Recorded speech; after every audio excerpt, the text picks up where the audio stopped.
은혜 받으실 말씀은 욥기 16장 12절에서 15절입니다. 내가 평안하더니 그가 나를 꺾으시며 내 목을 잡아 던져 나를 부서뜨리시며 나를 세워 관역을 삼으시고 그 살로 나를 사방으로 쏘아 인정없이 내 허리를 뚫고 내 쓸개로 땅에 흘러나오게 하시는구나.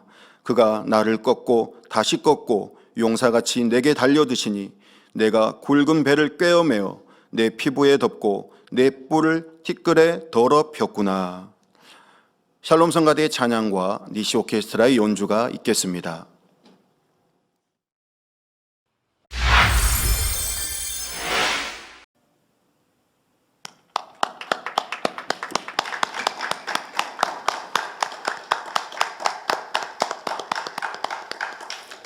당회장 직무대행 이수진 목사님께서 욥기 강의 42번째 자기 뿔을 버리자 제아의 말씀을 증거해 주시겠습니다.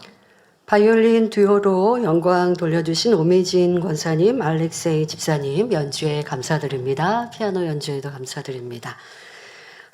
강단 헌화 소개합니다. 헌화자는 해외 지교회입니다. 교회 창립 17주년을 맞기까지 불꽃 같은 눈동자로 지키시고 함께해 주신 아버지 하나님께 감사와 영광을 돌립니다. 혼역 및 관절 골수를 찔러 쪼개는 생명의 말씀을 통해 성도들이 충만하고 영육 간의 축복을 받아 은혜의 간증이 끊이지 않음에 감사를 드립니다. 늘 품어주시고 기도해 주시는 사랑하는 당회자님께 감사를 드립니다. 오직 믿음으로 만민을 인도해 가시는 직무대행님을 따라 더 강하고 담대한 믿음으로 뜨겁게 달려가겠습니다. 전 성도의 정성을 모아 강단 헌화를 드립니다. 네, 감사합니다.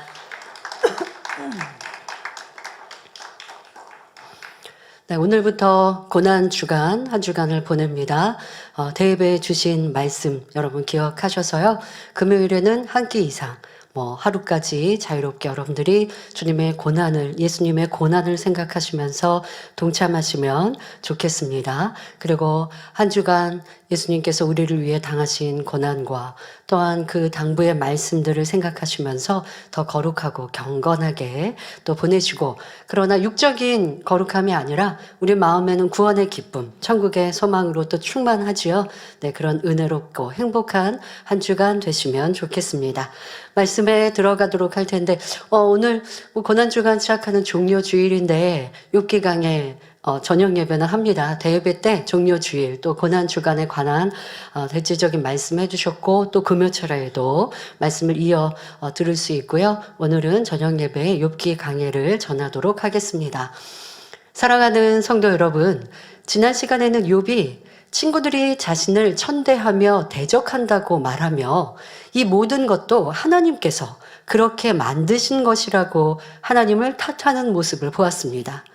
자신에게서 잘못을 찾으려 하지 않고 하나님과 친구들만 탓하니 괴로움은 더해가며 연단은 끝나지 않지요.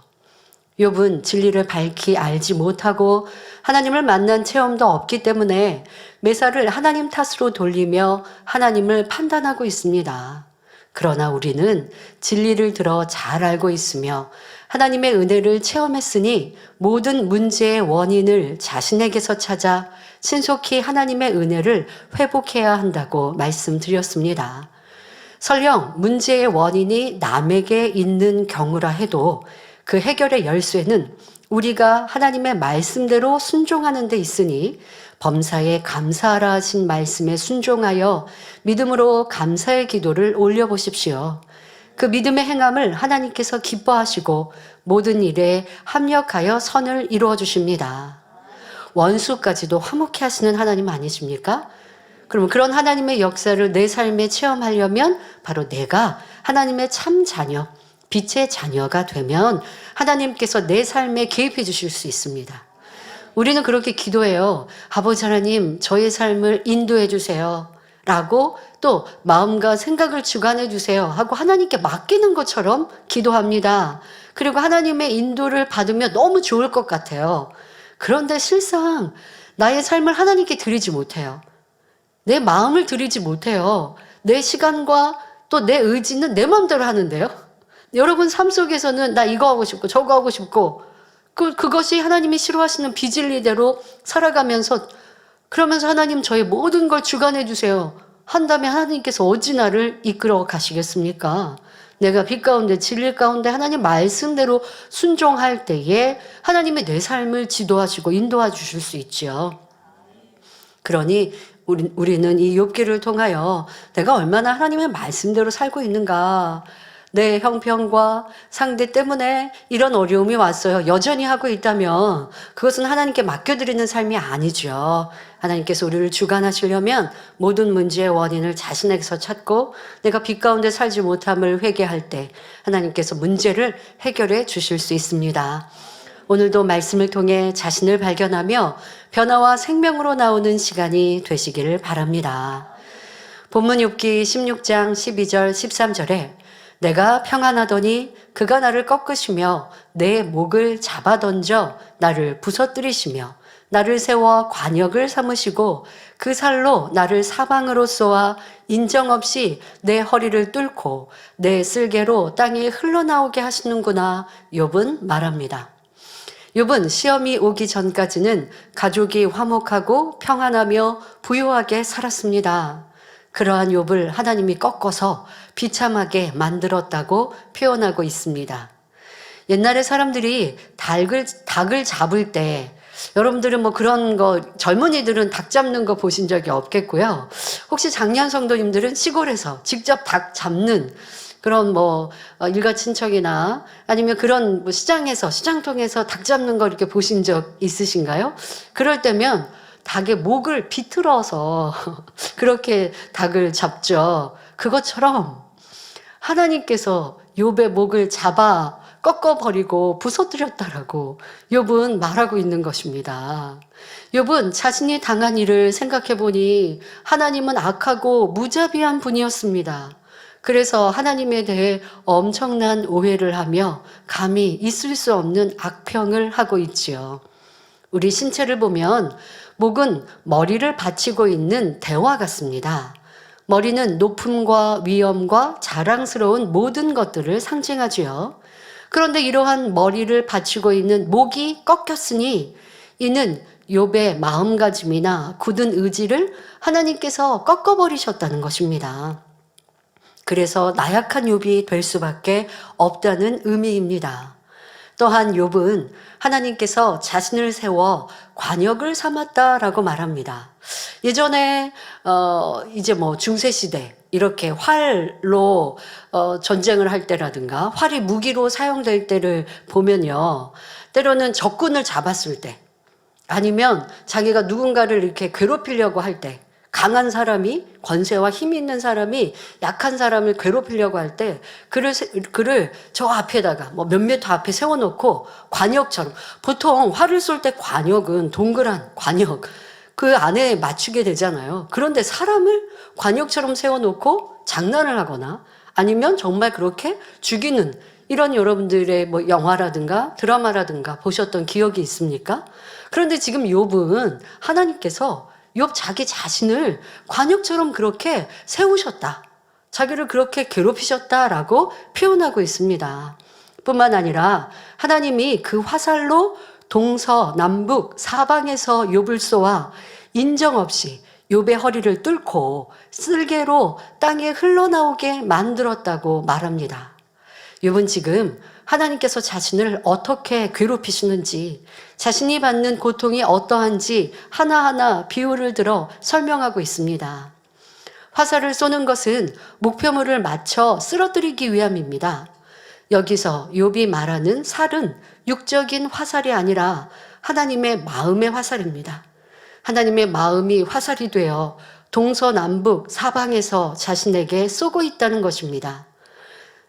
또 하나님이 숨 돌릴 겨를도 없이 인정사정 없이 화살을 쏘아 욥의 허리를 뚫었다고 말하고 있습니다. 이는 욥의 처절한 고통의 절규이지요. 모든 재물과 자녀를 잃어버린 데다 아내마저 욥을 떠났고 친구들까지 욥을 대적하니 욥은 동서남북 어디를 보아도 자신을 도울 자가 없음을 이렇게 표현하고 있습니다. 살이 허리를 뚫었다는 것은 몸의 주체성을 잃어버린 것을 의미합니다. 사람의 신체 중에 목만 다치면 목 밑으로는 몸을 쓸 수 있습니다. 그래서 목에 기부스하면 이렇게 꼿꼿하게 목은 못 움직여요. 목은 못 움직이는데 그래도 걸어 다니거나 앉고 설 수 있고 손을 움직일 수 있지 않습니까? 그러니까 목만 다치면 목 밑으로는 몸을 쓸 수 있습니다. 또 다리가 부러지면 다리에 기부스를 하고 다리만 사용 못할 뿐 상체는 사용할 수 있죠.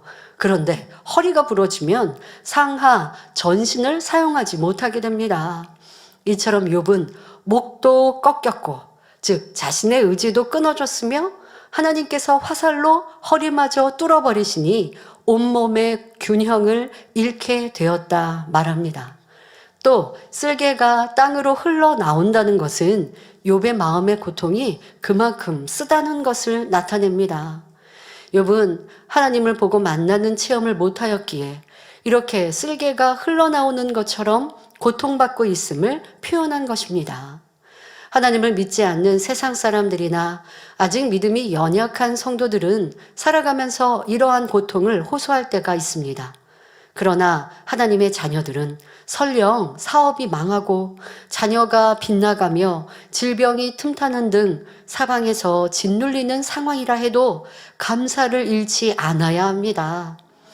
시편 50편 23절에 감사로 제사를 드리는 자가 나를 영화롭게 하나니 그 행위를 옳게 하는 자에게 내가 하나님의 구원을 보이리라 말씀한 대로 설령 슬픈 일이나 힘든 일이 생겨도 마음 중심에 감사의 기도를 올려보십시오. 그 향을 받으신 아버지 하나님께서 불꽃 같은 눈동자로 여러분을 지켜주시며 구원자가 되어주십니다. 그러니 어떠한 시험을 만났다 해도 신속히 회개하고 돌이켜 진리 가운데 살아가시기 바랍니다. 그리할 때 전능하신 하나님께서 갈 길을 인도하시며 합력하여 선을 이루어 주시니 우리는 그 하나님을 믿고 범사에 감사만 있어야 하겠습니다. 왜 감사할 수 있습니까? 구원받았기에, 천국이 있기에 감사할 수 있습니다. 혹여 현재 당장 당한 시험 환난과 문제가 지금 나에겐 큰 괴로움입니다. 헤어나올 수 없는 어려움 같아요. 그러나 아버지 하나님이 살아계시기에, 그 살아계신 하나님이 천국을 두셨기에 그 구원받은 것만으로도 기뻐하고 감사할 수 있습니다. 육적인 환경과 조건을 보면 감사의 조건이 없을 것 같으나 영으로는 기뻐할 수 있어요. 그리하여 중심에 진정한 감사가 나오면 육적인 어려움이 해결되는 것이에요. 그런데 많은 사람이 이런 말씀을 들어서 억지로 감사해 보려고 해요. 그러나 진정 중심의 감사가 아니면 감사했다가 돌아서면 또 불평원망. 지금은 교회 나오면 감사했는데 기도할 때는 감사하고 눈물을 흘리며 이제 더 올바른 신앙생활 할게요. 어려움이 와도 기뻐하겠습니다라고 다짐했다가 내일 아침이 되어 회사를 가고 또 세상에 나아가고 가정에서 어려움이 여전히 해결되지 않으면 당장의 그 어려움으로 인해 감사는 잃어버리고 불평하고 원망하더라는 것이에요. 그것은 하나님의 구원을 볼 수가 없습니다.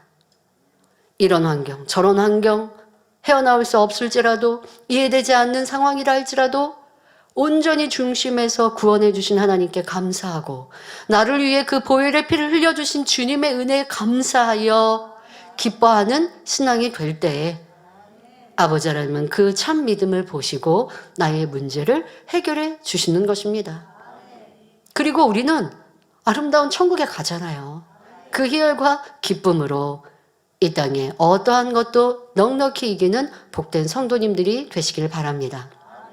그런데 욥은 그런 믿음이 되지 않았어요. 왜요? 하나님을 직접 만나고 체험한 이러한 일들이 없었기에 참 믿음, 온전한 믿음을 갖지 못하여 지금도 불평하고 원망하고 하나님을 탓하고 있습니다. 자, 그런데 저와 여러분은 하나님을 만났지 않습니까? 어떻게 해요? 저 하나님 못 봤는데요? 하시겠습니까? 하나님의 권능을 체험했잖아요. 오늘도 교회 왔는데 어느 집사님이 감사의 인사를 하시면서 간증을 하시는 거예요.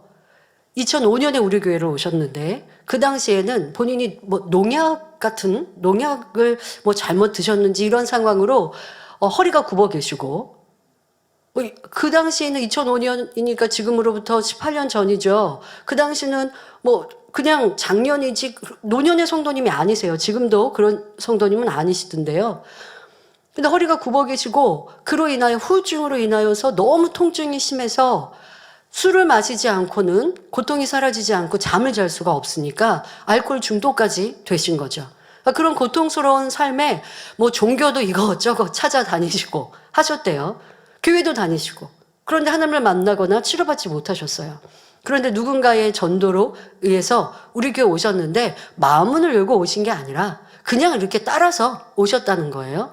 따라서 왔는데 와서 예배를 드리고 가셨는데 그날 밤부터는 술을 드시지 않고 술을 딱 끊고 잠도 잘 주무시게 된 거예요. 자, 그런데 이제 본인의 근본적으로는 통증이 있는 이 통증은 여전히 있습니다. 그런데 그리고 오시고 나서 그 다음 달에 있는 은사 집회. 그때는 이제 매달 은사 집회 금요 절야 때 있었으니까요. 그러니까 다음 달에 은사 집회가 있는데 치료받는다는 간증을 이제 하시는 거예요. 그리고 참석하시라고. 근데 본인은 안 믿어졌대요. 아니, 내가 지금 알코올 중독에서 노임 받았는데 이 체험이 있었는데도 그게 안 믿어지신 거예요. 그랬는데 안 믿어졌지만 그래도 오셨대요.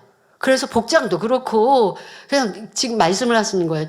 예의 없이, 사모함 없이, 믿음 없이, 그리고 그냥 치료받는다는 거 그거 의심되면서도 오셨대요. 그랬는데 그 은사 집회에 참석해서 본인의 통증이 다 사라져서 지금까지 건강하시다라는 간증을 하시는 거예요. 그래서 전도도 열심히 하셨는데, 그런데 지금도 전도하고 싶어서 전도의 열매 맺을 수 있도록 기도 부탁합니다라고 오신 거예요. 근데 제가 그 간증을 들으면서 혹시 매거진에 나오셨어요? 했더니 안 나오셨대요.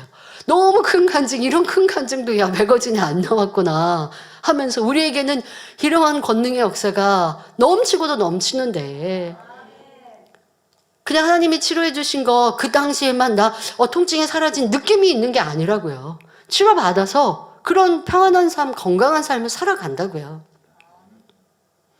그분 또한 다른 교회도 다니셨는데 치료받지 못했고 하나님을 만나지 못했는데 이 재단에 믿음을 갖고 나온 것도 아닌데 얼마나 크고 놀라운 목자의 권능인지 이렇게 큰 간증들이 우리의 삶에 있는 것 하나님을 이렇게 만나지 않았습니까? 그러면 그 만난 하나님으로 참 믿음을 가져야 하는데 참 믿음을 가졌다면 내 육에 어려움이 왔다고 불평하고 원망하는 것이 아닌데 욥에게는 이런 참 믿음이 없어서 이 연단이 왔고 시련을 통해 하나님을 만나니 온전한 참 믿음을 가질 수 있었는데 여러분들은 어떤 이유 될 게 없잖아요. 이제 변화되지 못한 우리의 모습을 돌아보고 더 아버지 기뻐하시는 온전한 믿음으로 이루는 모든 성도님들이 되어야 할 것입니다. 이어지는 본문을 보면 욥의 표현이 너무나 합당치 않을 뿐 아니라 우습기까지 합니다. 욥기 16장 14절에 그가 바로 하나님이 나를 꺾고 다시 꺾고 용사같이 내게 달려드시니 라고 말합니다. 전에도 비유들어 말씀드렸듯이 만일 서너 살 된 어린아이가 건장한 청장년에게 욕을 하며 덤벼든다면 어른은 그냥 피해버릴 것입니다. 하물며 전지전능하신 하나님께서 한낱 피조물에 지나지 않는 욥을 무참히 꺾으시며 용사처럼 달려들겠습니까? 욥이 하나님의 마음을 알지 못하니 이렇게 어이없는 오해를 하는 것이지요. 의외로 많은 사람들이 신앙생활을 하면서 하나님께서 나를 이렇게 시험하셨다. 나에게 이런 어려움을 주셨다. 나에게 질병을 주셨다 등 하나님의 탓으로 돌리는 경우가 많이 있습니다. 자신의 부족함으로 여러 가지 어려움을 겪고 연단을 받는 중인데도 하나님이 계속해서 나를 치신다고 말하는 경우도 종종 볼 수 있습니다. 어려움을 당하고 실패한 원인이 자기에게 있는데 하나님이 나를 치셨기 때문이라며 하나님을 무섭게 생각하는 것입니다. 욥의 경우도 하나님께서 이유 없이 욥을 꺾고 또 꺾는 것이 아니라 욥 스스로 악함 속에서 연단을 받아나가고 있는 것입니다. 만일 욥의 친구들이 욥을 지적해 주었을 때 욥이 자신에게서 원인을 찾으려 했다면 하나님께서 어찌 은혜를 주지 않으셨겠습니까? 하나님께서 욥의 부족함을 깨닫고 돌이킬 수 있도록 힘과 능력을 주셨을 것입니다. 또 지난날의 건강과 축복을 회복해 주시지요. 그런데 욥은 문제의 원인을 남의 탓으로 돌리고 계속해서 악을 바람으로써 긴 연단을 자초하고 있는 것입니다. 내가 악을 바라는 만큼 사단의 송사를 받아나가기 때문에 시험과 고통과 괴로움을 겪게 됩니다. 욥은 연단받아야 할 이유가 있기에 연단받고 있는데 매사를 하나님의 탓으로 돌리니 하나님을 나쁜 하나님으로, 두려운 하나님으로 느끼게 되는 것이지요. 그러니 우리 성도님들은 내게 연단이 길어졌다 하면 악이 그만큼 있는 것이고, 아직도 여전히 내가 내 탓을 하지 못하고, 지금 욥은 하나님 탓을 많이 하고 있습니다마는 여러분에게 대입하면 내 환경 탓, 배우자 탓, 자녀 탓, 부모 탓, 이웃 탓, 누구 탓, 자, 이렇게 탓하는 것 자체가 연단을 받을 이유라는 것을 알아서 누구를 탓할 것이 아니라 나를 돌아보고 변화되는 모습으로 삼아야 할 것입니다. 시험이 왔을 때 빨리 통과할 수 있는 것, 시험이 축복으로 바뀔 수 있는 것은 그 시험을 통해 나를 발견하고 변화되는 것입니다. 변화되었다면 부족한 것을 아름답게 만드는 것이죠. 그냥 이 시험 중에 나는 기뻐하고 감사하고 있어요 하고 그냥 보내는 것이 아니라 하나님을 더 기쁘시게 하는 변화의 모습까지 이룰 때에 시험이 바뀌어 응답으로 축복으로 임하게 되는 것입니다. 이어서 욥기 16장 15절에 내가 굵은 배를 꿰어매어 내 피부에 덮고 내 뿔을 티끌에 더럽혔구나 말합니다. 즉 하나님께서 욥을 계속하여 꼭 꺾고 또 꺾어버리시니 욥의 피부가 마치 굵은 배를 꿰어 매어 덮은 것처럼 되었다는 것이지요. 굵은 배로 옷을 입었다라는 게 아니라 지금 욥의 피부가 그렇게 되었다는 것입니다. 굵은 배옷을 입었다는 것, 바로 지금 자신의 몸이 이렇게 만신창이가 되었음을 비유하는 말입니다. 일반적으로 옷감은 실이 가늘고 고우며 아름다운 빛을 띨수록 비싸고 좋습니다. 실이 헐거우면 그러면 좋은 게 아니죠. 촘촘하게 또 얇은 그런 실로 촘촘하게 그렇게 꿰어맨 것, 그렇게 짜진 옷감, 이것이 좋은 옷감이고 또 부드러운 실로 짜야 그래야 비싼 옷감입니다. 또 여러 개의 천을 덧대어 꿰맨 것보다는 통으로 널찍하게 짠 옷감이 좋지요. 여러 개로 이렇게 꿰매었다면 보통 보면 이렇게 거지의 겉옷 하면 여러 가지 옷감을 짜집게 하잖아요. 그것보다는 보통 옷감 하면 한 옷감을 이렇게 널찍하게 한 실로 짜든가 아니면 여러 개의 실을 짜더라도 통으로 하나로 짜내는 옷감, 이것이 좋은 옷감 아닙니까? 그런데 지금 욥의 표현은 굵은 배로 또 그것을 엮었다라고 표현하는 것, 이것이 자기의 몸이 어떠함을 표현하고 있습니다. 욥은 굵은 배를 피부에 덮었다 했는데 굵은 배는 실을 얼기설기 엮어서 촘촘한 게 아니고 실을 얼기설기 엮어서 매끄럽지 않고 껄끄러운 옷감을 말합니다. 옛날 우리나라에서는 서민들이 주로 무명옷이나 삼배옷을 지어 입었습니다. 배옷 하면 껄끄럽죠. 까칠까칠합니다. 그리고 그런 옷은 그러니까 이제 까칠한 옷, 이걸 입으면 기분 좋을 사람이 어디 있습니까? 그러니까 부드러운 옷, 이건 비단 옷이죠. 예, 비단 옷은 부들부들해서 몸에 싹 감길 것이고, 그리고 뭐 상처도 나지 않을 건데요. 이런 배옷은 거칠거칠합니다.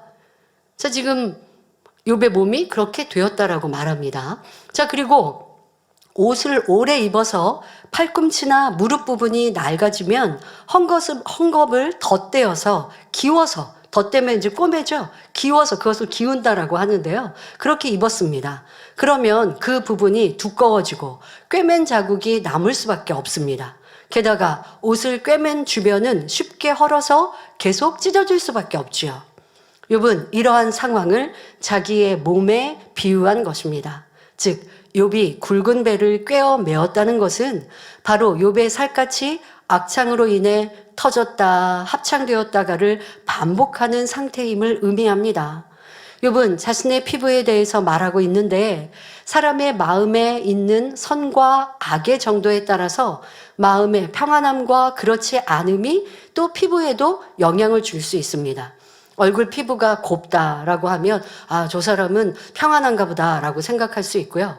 또 막 이렇게 심중에 막을 막 바라보세요. 그러면 얼굴색도 까매 보이고 또 건강 상태도 좋지 않고 또 피부에도 뭐 트러블도 나고 뭐 그러기도 하고요. 뭐 모두가 다 그렇다는 건 100%가 다 그렇다는 건 아니지만 마음이 심령이 상하면 얼굴에도 그런 모습들이 나오게 되고 피부의 색깔 또 피부에 드러나는 트러블도 그렇게 나오게 되기도 하고요. 또 몸도 그렇잖아요. 욥이 연단을 받기 전 부유하게 살 때는 몸도 건강했습니다. 더구나 욥은 의인의 성품이었기에 피부도 곱고 부드러웠을 것입니다. 그런데 지금은 악창으로 인하여 피부가 크게 상해 있음을 굵은 배를 비우들어 탄식하며 하나님을 원망하고 있는 것입니다.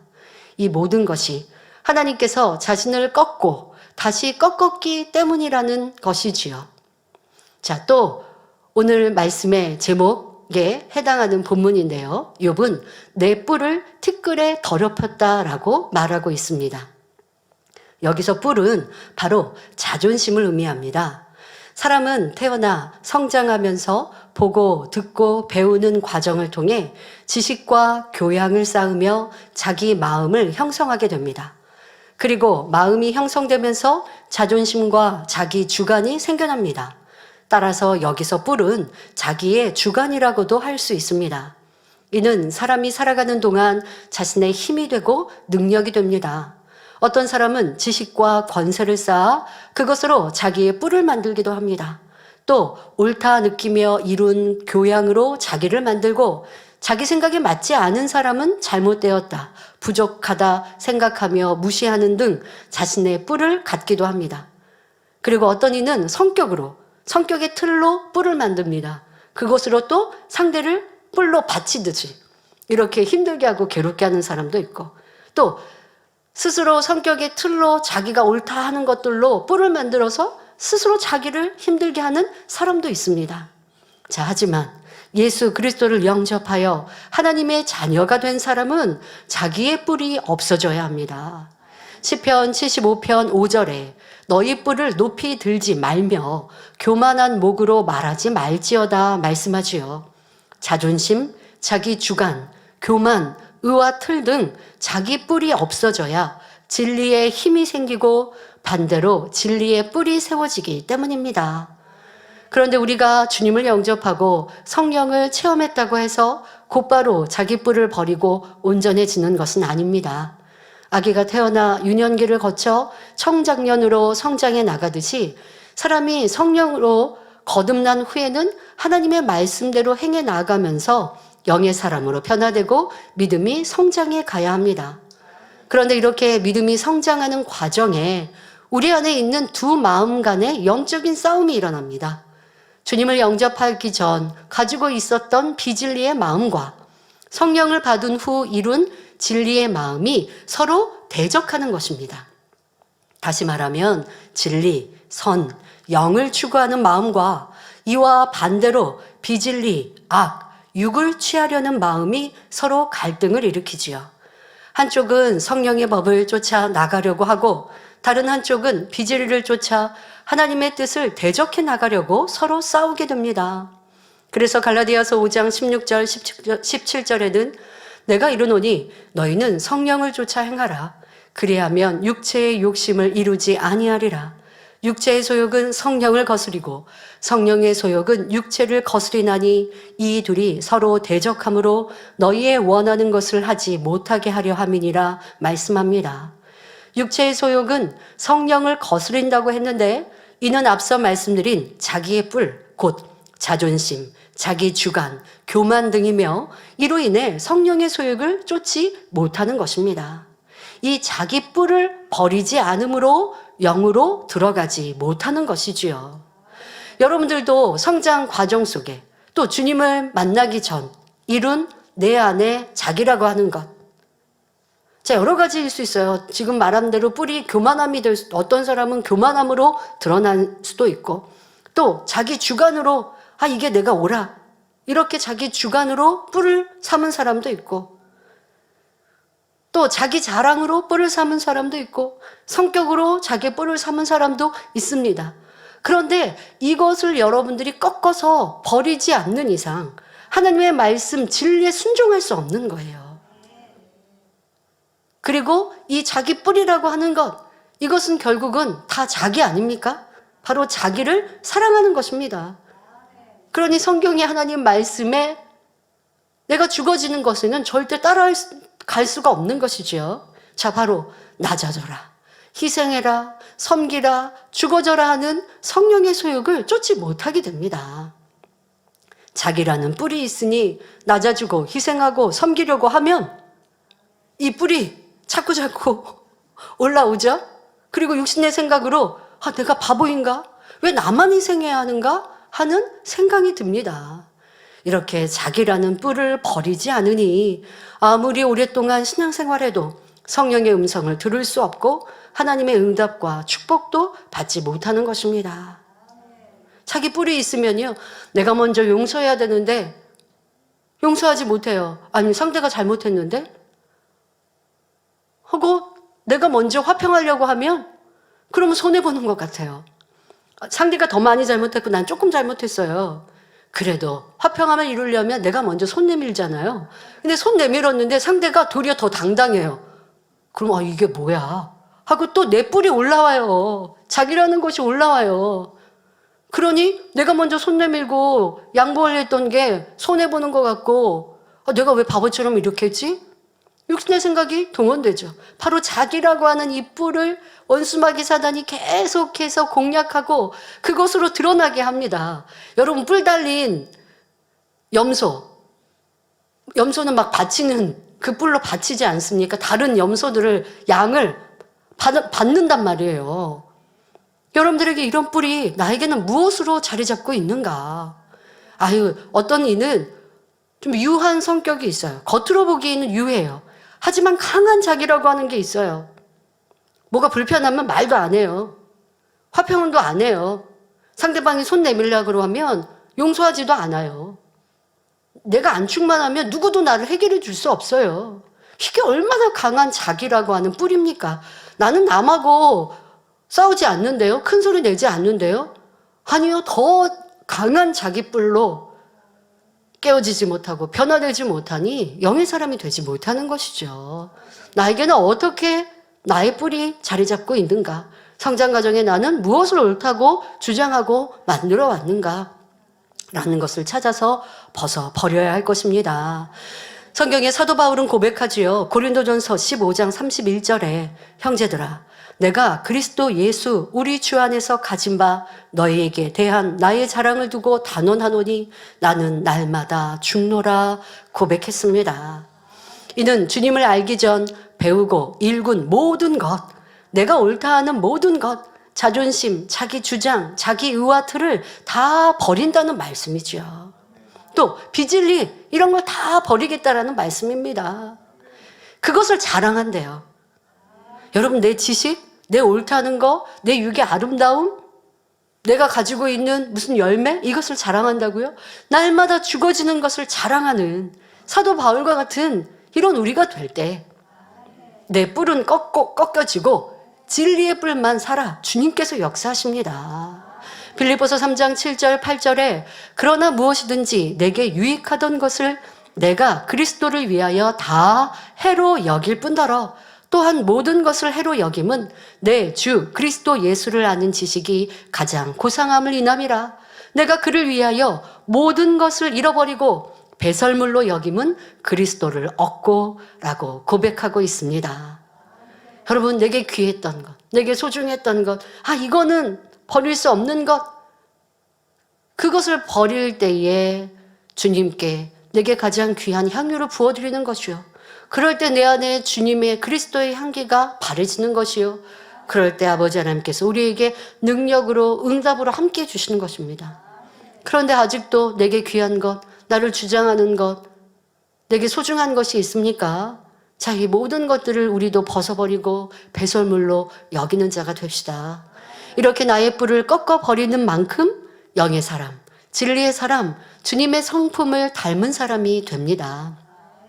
사도 바울은 진리 안에서 날마다 죽었기 때문에 성령의 음성을 밝히 듣고 하나님의 무한한 권능을 행하는 종이 될 수 있었습니다.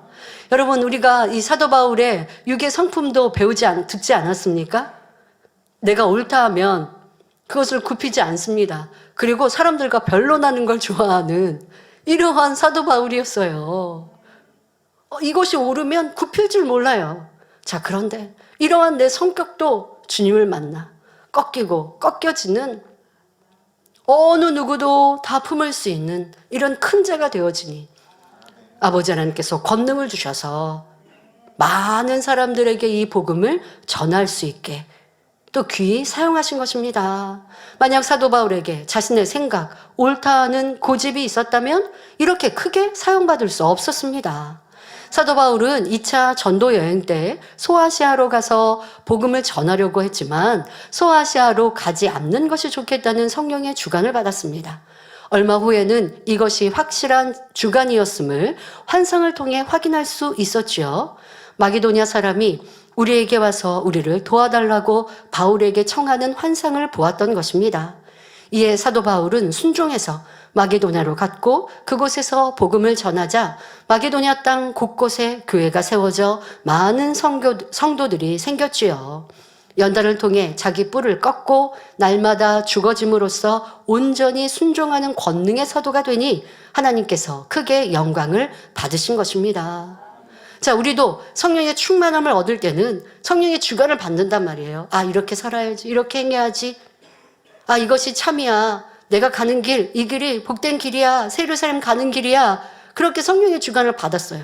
그런데 아직도 자기라는 것이 있으니 내 삶으로 돌아가면 또 의심하고 또 힘들고 또 지치고 내가 가는 길 너무 힘들어.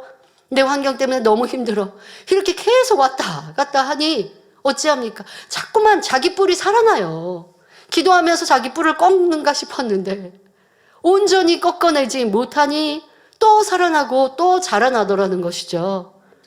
그러니 완전히 내가 죽어집시다. 욥은 자신이 죽어지는 것을 너무나 고통스러워합니다. 지금 본문에 내 뿔이 티끌에 더럽혔다라고 이걸 아주 고통스러워하죠. 이 말은 무슨 말이냐? 자신의 자존심이 지금 꺾였다는 거예요. 그것을 몹시 서러워하며 탄식하고 있는 고백입니다. 지금의 욥처럼 자존심을 버리는 것을 억울하게 생각하는 사람들이 있습니다. 그러나 우리 예수님과 믿음의 선진들은 자존심이나 교만, 이기심, 자기 주관을 내세우지 않았습니다. 예수님께서는 악한 사람들이 잡으려 할 때 한낱 피조물이 감히 창조주 하나님의 독생자를 잡으려 하느냐? 하지 않으셨습니다. 오직 하나님의 뜻에 순종하여 그들에게 붙잡히심으로 순한 양과 같이 속죄 제물이 되어주셨지요. 이는 자존심, 내 뜻, 자기가 전혀 없으셨기에 가능한 일이었습니다. 이사야 53장 3절 4절에 그는 멸시를 받아서 사람에게 실어버린 바 되었으며 간고를 많이 겪었으며 질고를 아는 자라 마치 사람들에게 얼굴을 가리우고 보지 않음을 받는 자 같아서 멸시를 당하였고 우리도 그를 귀히 여기지 아니하였도다. 그는 실로 우리의 질고를 지고 우리의 슬픔을 당하였거늘 우리는 생각하기를 그는 징벌을 받아서 하나님에게 맞으며 고난을 당한다 하였노라 고백 기록되어 있습니다.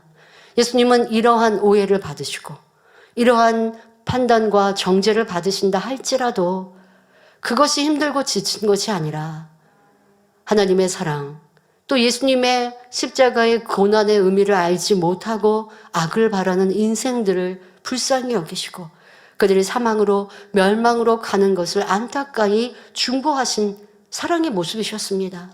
어떻게 나를 이렇게 판단해? 어떻게 나를 이렇게 괴롭혀? 어떻게 저렇게 악을 바랄 수 있어로 괴로워하신 것이 아니라 악을 바람으로 그들이 사망으로 멸망으로 가는 것을 안타까이 여기신 선 자체의 마음이셨죠.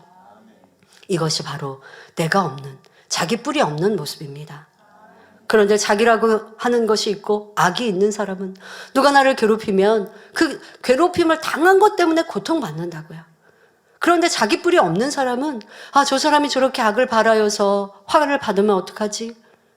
어려움을 당하면 어떡하지? 그것을 긍휼히 여기는 이러한 선의 마음, 이것이 바로 자기 뿔이 없고 진리의 뿔이 살아 역사하는 능력 있는 사람인 것입니다.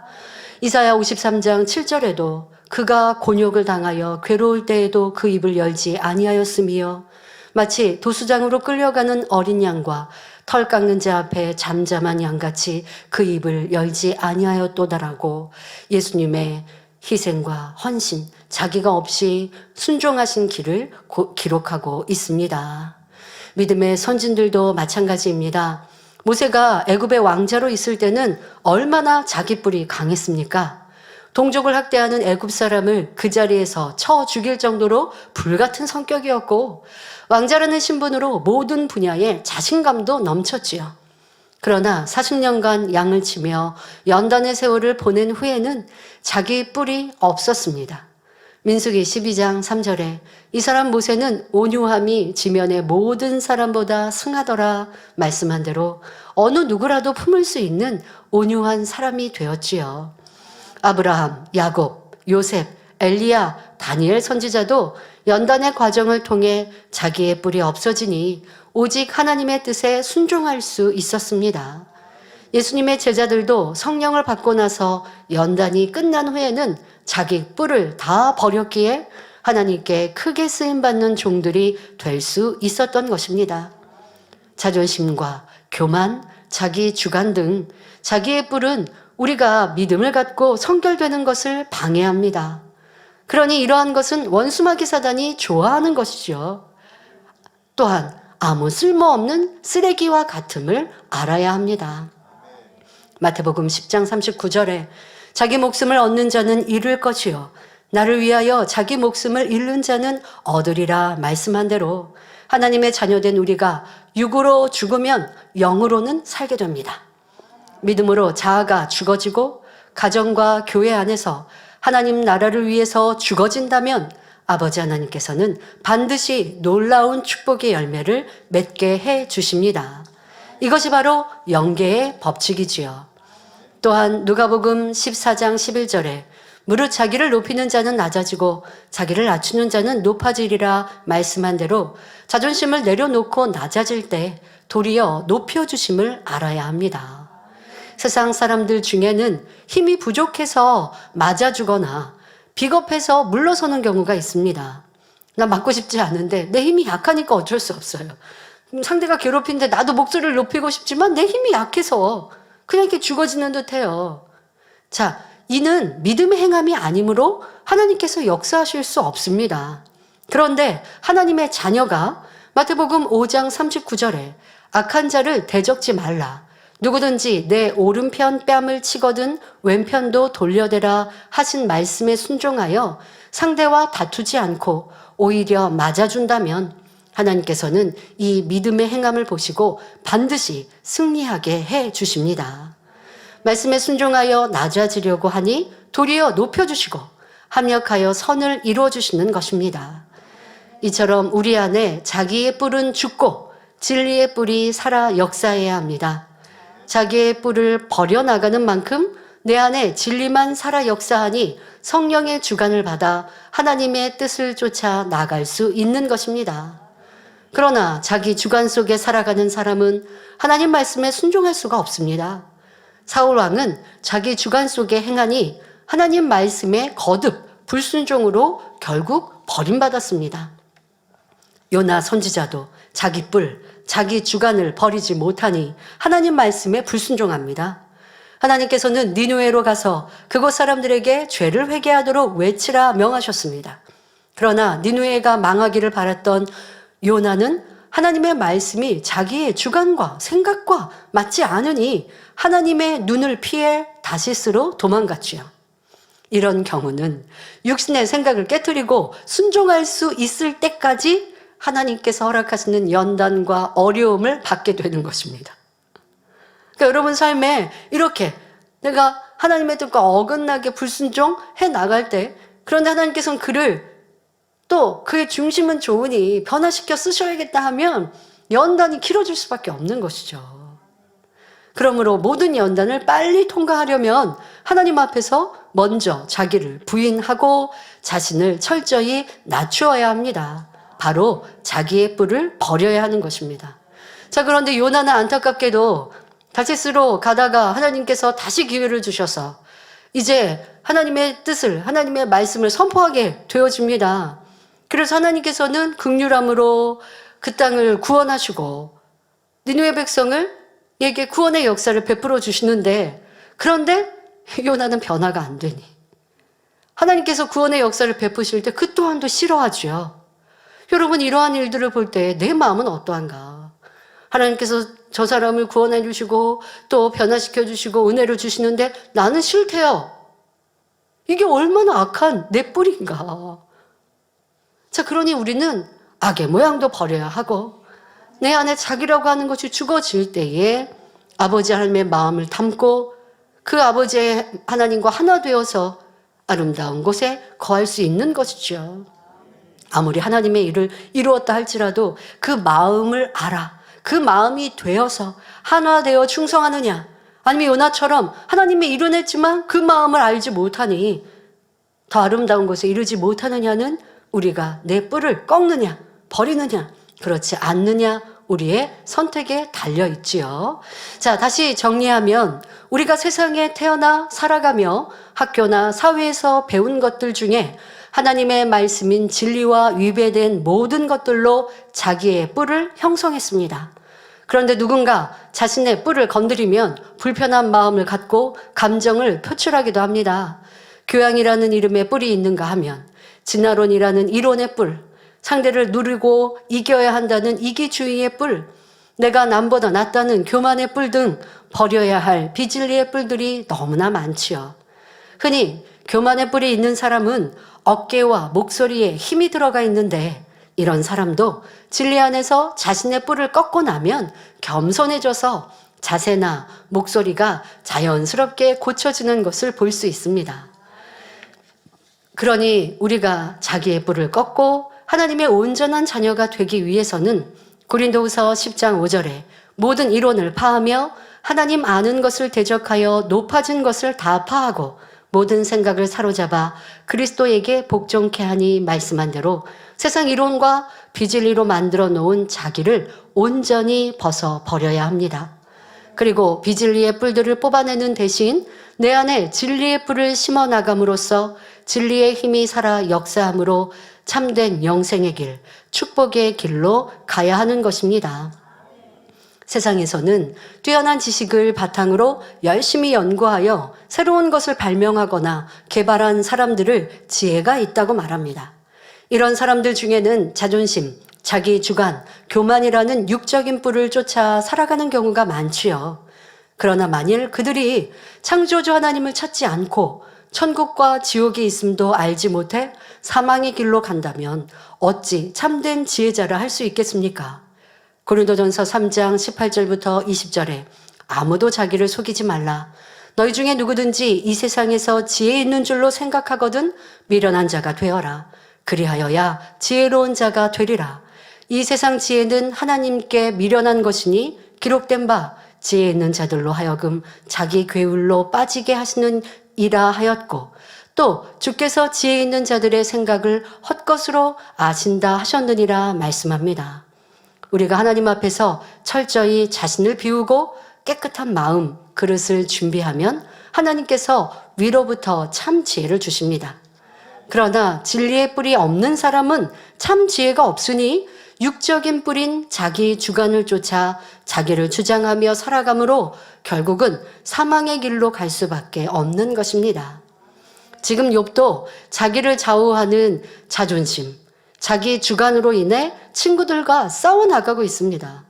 지금 욥이 고통을 당하는 것뿐 아니라 친구들이 자꾸 자기를 틀렸다고, 잘못되었다고, 악하다고 말하니 자존심이 심히 상한 거예요. 그것을 지금 내 뿔이 티끌에 더럽혀졌다라고 말하고 있는 것이죠. 이것이 너무 괴로움의 모습임을 고백하고 있습니다. 욥은 그동안 의롭고 정정당당하게 살아왔기 때문에 그만큼 자기의 뿔이 위대하고 멋지게 심어져 있었는데 그 뿔이 더럽혀지는 것이 너무나 고통스러웠지요. 욥은 하나님과 친구들에 의해 자기 뿔이 꺾이며 뭉개지고 있다고 생각하고 있습니다. 그러니 악창으로 고통받는 것보다, 재산과 자녀를 잃는 것보다 자기 뿔이 짓밟히는 고통이 더 컸던 것입니다. 이어지는 말씀을 보면 욥의 마음의 고통이 얼마나 극심했는지 알 수 있는데요. 이 말씀은 다음 시간에 살펴보도록 하겠습니다. 결론을 말씀드립니다. 사랑하는 성도 여러분, 성경상에서 자존심을 버림으로 흥하게 된 인물과 헛된 자존심으로 망한 대조적인 인물로 다윗과 사울 왕을 들 수 있습니다. 다윗이 사울 왕을 피해 블레셋에 속한 가드 왕 아기스에게로 도망한 적이 있습니다. 그런데 블레셋은 이스라엘의 적국이었기에 이전에 이스라엘의 장수였던 다윗은 블레셋 사람들을 많이 죽였었지요. 그러니 블레셋에서는 망명해온 다윗을 당연히 의심할 수밖에 없습니다. 이에 다윗은, 그러니까 자기가 그 블레셋에 망명하면 받아주고 또 자기는 그렇게 피할 수밖에 없는 상황이었는데, 그런데 왕과 신하들의 눈치를 보니까 그게 아닌 거예요. 자, 이것을 캐치한 이 다윗은 가드 왕과 신하들을 안심시키기 위해 그들 앞에서 미친 척 하며 대문짝을 긁적거리며 침을 수염에 흘렸습니다. 그러자 왕뿐 아니라 신하들도 다윗을 하찮게 여겼고 무사히 생명을 보존할 수 있었습니다.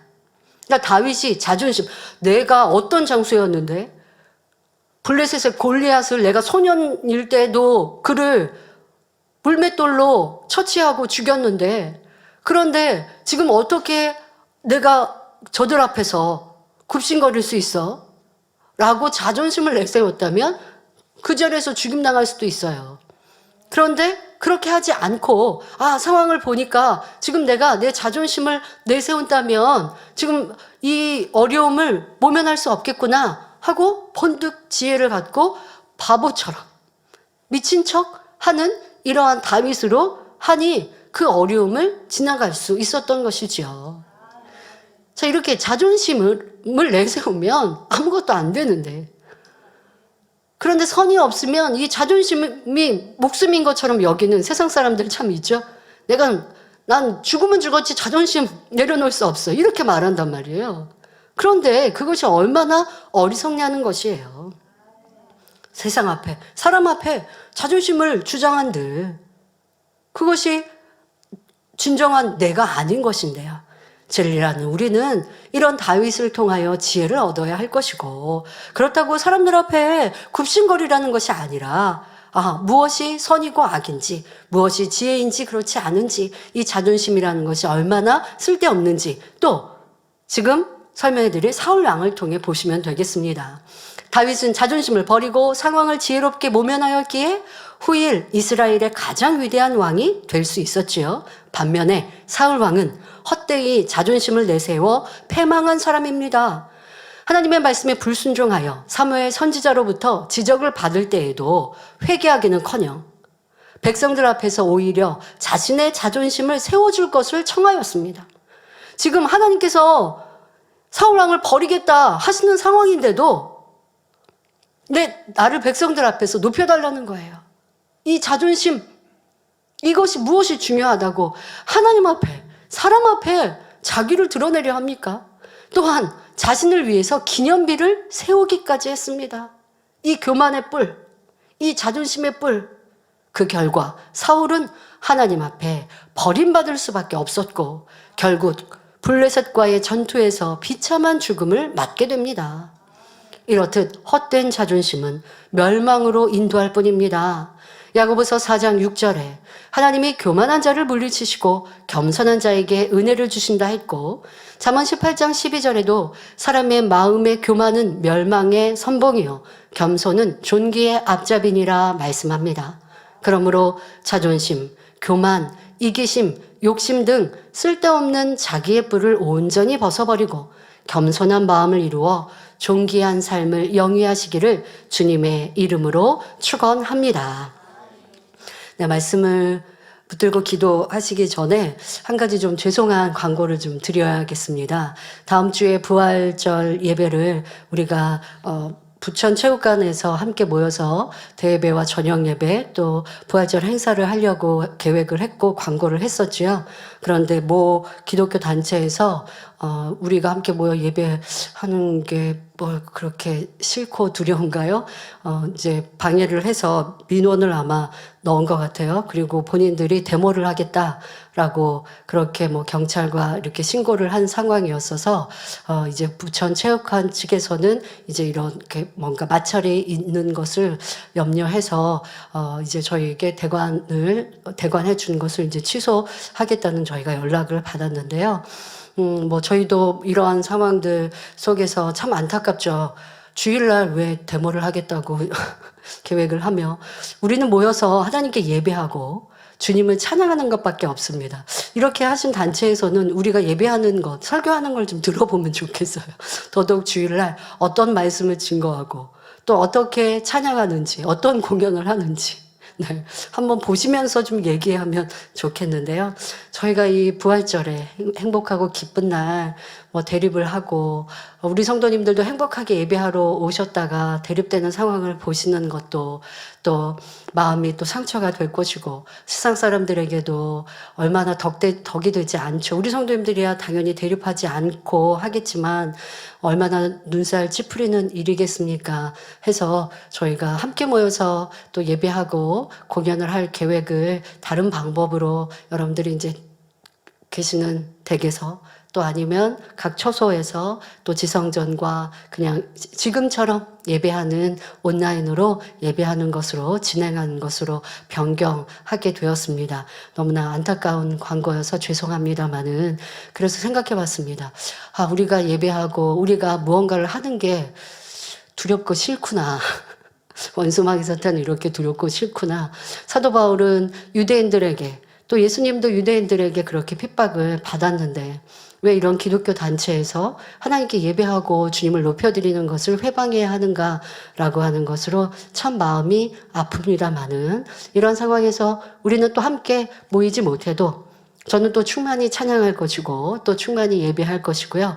우리 성도님들도 계시는 곳곳에서 이런 뭐 방해나 회방과 상관없이 우리는 주님의 이름 높여드리고 아버지께 마음껏 찬양하며 영광 돌립시다. 함께 모여서 찬양했다면 너무 좋겠지만 그러지 못한 상황 속에서도 여러분들이 계시는 곳에서 또 지성전이나 각 예배 처소에서 또 예배하는 각 가정에서 마음을 다하고 정성을 다하여 어느 때보다도 더 행복하게 깨끗한 복장으로 여러분들 부활절 예배를 드리시고 또 공연을 함께 은혜 받는 시간 되셔서 저들이 회방하니까 마음을 상하지 마시고 안타깝기는 하나 도리어 아버지를 더 기쁘시게 하는 예배와 부활절로 드려주시면 감사하겠습니다. 예, 또 이렇게 함께 모일 계획을 이행하지 못해서 너무 또 안타깝고 죄송합니다마는 또 준비한 우리 공연팀들은 또 충만하게 해서 또 우리는 전 세계에 온라인으로 방송으로 함께 공연을 시청하는 분들이 많이 계시지요. 현장에 모이시는 수보다도 더 많은 분들이 시청하고 계시니까 공연팀들은 또 충만하게 남은 시간 공연 준비하시고 마음껏 하나님께 우리가 공연하는 건 사람 앞에 보이는 것이 아니라 먼저는 하나님께 영광이요 주님께 감사를 올려드리는 것이고요. 또 함께 우리 성도들이 모여서 찬양하고 기뻐하고 춤추고 하나님께 영광 돌리고자 하는 행사였는데 뭔가를 단단히 오해하셨나 봐요. 예, 여러분들 하지만 더 행복하고 기쁘게 한 주간을 고난 주간으로 또 강건하게 보내시고 또 부활절 맞으시면 좋겠습니다. 예, 말씀 참고하시면서 함께 기도하겠습니다. 좋으신 아버지 하나님, 오늘도 욥은 하나님을 원망하고 불평합니다. 그리고 자기의 뿔이 티끌에 더럽혀졌다고 하며 고백하나 이 영적인 의미는 바로 우리의 자존심이요 자아라는 것인데 그것이 꺾여질 때 또 그것이 무시당했다 할 때 인생들은 이렇게 힘들어하고 괴로워합니다. 그러나 우리 만민의 성도님들은 결코 그런 어리석은 자가 되지 아니하고 자기라는 것이 꺾어지는 것이 기쁨이요. 사도 바울의 고백과 같이 나는 날마다 죽어지고 주님만이 살아 역사하는 우리가 되게 하여 주옵소서. 싸우고 다투고 불평하고 시시비비하는 것이 아니라 더 선과 사랑으로 낮아지고 섬길 때에 아버지는 축복하시옵나니 영광 홀로 받으옵소서. 감사드리며 우리 주 예수 그리스도의 이름으로 기도하옵나이다. 아멘. 당회장님의 환자를 위한 기도를 받겠습니다. 아픈 곳이나 연약한 곳 위에 손을 얹고 기도받으시고 아프지 않은 분들은 가슴에 손을 얹고 마음의 소원을 위해 믿음으로 기도받으시기 바랍니다. 할렐루야. 전능하신 사랑의 아버지 하나님, 이 시간 기도받는 모든 성도님들 위해 안수하여 주옵소서. GCN과 인터넷과 화상을 통해 기도받는 지교회와 지성전 그리고 전 세계 하나님의 자녀들 위에도 시공간을 초월하여 역사하여 주시기를 원합니다. 믿어지는 믿음을 주시고 부정적인 생각과 의심의 세력을 물리쳐 주옵시며 모든 시험 환난도 물리쳐 주옵소서. 머리부터 발끝까지 오장육부 뼈 마디마디 온몸의 신경 조직 세포 등 아픈 곳마다 성령의 불로 태우시고 근본의 빛으로 역사하여 주옵소서. 예수 그리스도의 이름으로 명하노니 원수마귀 사단 모든 질병 균 연약함아 물러가라. 빛이 여임하라. 모든 불치 난치병도 성령의 불로 태워 깨끗하게 역사하여 주옵소서. 말라리아를 비롯한 모든 풍토병도 물리쳐 주옵소서. 감기, 기침, 열, 몸살, 독감 등 각종 유행성 질병도 다 물러가라. 어떠한 유행성 질병 균도 틈타지 않게 지켜 주옵소서. 위암, 폐암, 간암, 유방암, 자궁암, 대장암, 피부암 등 각종 암과 에이즈, 백혈병, 뇌졸중, 고혈압, 저혈압, 심장병, 폐병, 위장병, 당뇨, 부인병, 피부병, 갑상선 질환과 모든 염증도 깨끗게 하여 주옵소서. 소아마비, 중풍, 관절염, 디스크도 온전케 하여 주옵소서. 요통, 두통, 신경통을 비롯한 모든 통증은 사라질지어다. 간질, 자폐증, 우울증, 조울증, 노이로제 등 모든 정신질환도 물러가라. 모든 마비된 것도 풀어지고 일어나 걷고 뛸지어다. 눈도 잘 보이게 하옵시고 귀도 잘 들리게 하여 주옵소서. 소경은 눈을 뜨고 기머거리는 들으며 벙어리는 말할지어다. 각종 사고, 후유증도 깨끗게 하시고 부러진 뼈도 붙여 주옵소서. 화상 입은 것도 온전케 하옵소서. 화기야 물러가라. 열도 물러가라. 아버지 흉터도 나지 않게 역사해 주시기를 원합니다. 마약을 비롯하여 각종 약물과 독극물 중독도 깨끗함을 입을지어다. 죽은 신경과 세포가 살아나며 죽은 자도 살아나게 하여 주옵소서. 잉태의 축복도 주시기를 원합니다. 잉태 축복을 받으라. 예수 그리스도의 이름으로 명하노니 원수마귀 사단아 하늘 공중 곳에 잡은 악의 영들아 물러가라. 그의 사자들도 물러갈지니라. 이 땅의 악한 영, 더러운 영, 거짓되고 간사한 영, 이간질하고 미혹하는 모든 어둠들은 물러가라. 모든 흉악의 결박을 풀고 어둠아 물러가라. 빛이 여임하라. 아버지 하나님, 부르짖어 기도할 수 있는 능력을 주시고 죄를 버리고 성결될 수 있는 능력을 주옵소서. 영혼이 잘됨같이 범사에 잘되게 하시고 가정의 복음화도 이루어 주시기를 원합니다. 한 주간도 모든 사고와 재앙으로부터 지켜주시고 불통이 없는 형통한 삶을 살 수 있도록 축복해 주옵소서. 성령의 불담으로 천군 천사와 주님의 불꽃 같은 눈동자로 모든 하나님의 자녀들과 가정, 일터, 사업터를 지켜주시기를 원합니다. 학생들에게 지와 명철을 더하시고 공부도 할 수 있는 뜨거운 마음과 열정도 더하여 주옵소서. 마음과 생각을 세상에 빼앗기지 않도록 지키시고 하나님을 뜨겁게 사랑하는 학생들로 축복하여 주옵소서. 하나님의 자녀들이 먹으나 마시나 입으나 무엇을 하든지 하나님 앞에 영광 돌리는 삶이 되게 축복하여 주시기를 원합니다. 나는 하나님을 만났노라, 체험했노라, 응답 받았노라, 축복 받았노라, 간증하는 입술이 되게 역사하여 주옵소서. 아버지 하나님 감사합니다. 홀로 영광 받으옵소서. 우리 주 예수 그리스도의 이름으로 기도하옵나이다. 아멘. 남이 涙の中おらる主、愛の主、それは命与える救いの